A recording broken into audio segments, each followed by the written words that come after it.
মাত্র ৩-৪ পিস পাউরুটি দিয়ে দারুণ স্বাদের এই রেসিপিটা বাড়িতে বানিয়ে দেখতে পারেন। বানানো যেমন সহজ, খেতেও তেমন খুবই ভালো হয়। নমস্কার, আমি রুমি। আপনাদের সবাইকে আবারও একটা দারুণ স্বাদের রেসিপিতে স্বাগত। রেসিপিটি বানানোর জন্য প্রথমে আমি 4 পিস পাউরুটি নিয়েছি। আপনারা পাউরুটির পিস কম বেশিও করতে পারেন। এদিকে একটা কড়াইতে বেশ কিছুটা পরিমাণ জল নিয়ে জলটা গরম করে নিয়েছিলাম। 4 পিস পাউরুটি গরম জলের মধ্যে দিয়ে দিলাম। আর আমি দিয়ে দিচ্ছি বেশ কিছুটা পরিমাণ কুচনো বাঁধাকপি। আপনারা আপনাদের পছন্দ মতন যে কোনো সবজি এর মধ্যে দিতে পারেন। আর আমি দিয়ে দিলাম একটা কুচনো পেঁয়াজ, অল্প পরিমাণ কুচনো ধনেপাতা। আর আমি দিয়ে দিলাম অল্প একটু সরু সরু করে কেটে রাখা ক্যাপসিকাম। হাফ চামচ লবণ দিয়ে দিলাম আর অল্প একটু চিনি। সমস্ত কিছু খুব ভালো করে মিশিয়ে নিতে হবে। আর আমি দিয়ে দিলাম সামান্য পরিমাণ গরম মশলার গুঁড়ো। প্রথমে আমি 100 গ্রাম বেসন দিয়ে দিলাম। এখন খুব ভালো করে মিশিয়ে নিতে হবে আর মিশ্রণটাকে ঘন করে নিতে হবে। প্রথমে অনেকটা বেসন দেওয়া যাবে না, তাই 100 গ্রাম বেসন দিয়ে ভালো করে একবার মিশিয়ে দেখে নিতে হবে মিশ্রণটা ঠিকঠাকভাবে রেডি হয়েছে কিনা। এখন মিশ্রণটার মধ্যে অল্প একটু দিয়ে দিলাম হলুদ গুঁড়ো আর আমি দিয়ে দিচ্ছি লঙ্কার গুঁড়ো। এবার আমি এর মধ্যে আবারও 100 গ্রামের একটু কম, প্রায় 80 গ্রামের মতন বেসন দিয়ে দিলাম। তারপর আবারও খুব ভালো করে মিশিয়ে নিতে হবে। এখন কিন্তু মিশ্রণটা খুব সুন্দরভাবে রেডি হয়ে যাচ্ছে।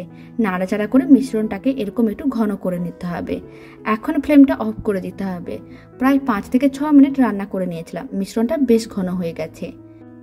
ফ্লেমটা অফ করে প্রায় 10 মিনিট রেখে দিয়েছিলাম। মিশ্রণটা ঠান্ডা হয়ে গেছে। এখন কিছুটা পরিমাণ মিশ্রণ হাতের মুঠোর মধ্যে নিয়ে নিলাম আর হাতে অল্প একটু তেল ব্রাশ করে রাখতে হবে। এখানে আমি একটা সেদ্ধ ডিমকে 4 ভাগে ভাগ করে নিয়েছিলাম, তার থেকে একটা ভাগ দিয়ে দিলাম আর এইভাবে একটু চিজ স্লাইস দিয়ে দিলাম। এটা একেবারে অপশনাল, আপনারা চাইলে দিতেও পারেন, নাও দিতে পারেন। তারপরে খুব ভালো করে এইভাবে আটকে নিতে হবে আর এরকম একটু ওভাল শেপ দিয়ে দিতে হবে। সমস্তগুলো একইভাবে রেডি করে নিতে হবে। এবার আমি একটা ব্যাটার বানিয়ে নেব। তার জন্য প্রায় 4 চামচের মতন কর্নফ্লাওয়ার, অল্প একটু লবণ দিয়ে দিলাম, শুকনো করে মিশিয়ে নিলাম। এবার অল্প জল দিয়ে একটা পাতলা ব্যাটার রেডি করে নিতে হবে। মিশ্রণটা রেডি হয়ে গেছে, এবার ভেজে নিতে হবে। তার জন্য কড়াইতে কিছুটা পরিমাণ তেল নিয়ে তেলটা গরম করে নিয়েছিলাম।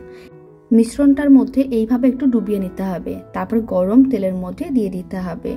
বাকিগুলো একইভাবে দিয়ে দিচ্ছি আর সমস্তগুলো একসঙ্গে দেওয়ার দরকার নেই, আমি 3টে করে ভেজে নেব।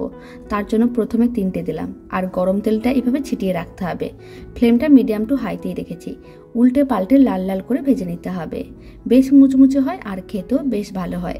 বাড়িতে বানিয়ে দেখতে পারেন, আশা করি আপনাদের খুবই ভালো লাগবে।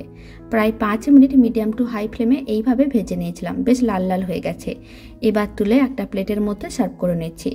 রেসিপিটা বাড়িতে বানালে কমেন্ট বক্সে জানাতে একেবারেই ভুলবেন না খেয়ে কেমন লাগলো।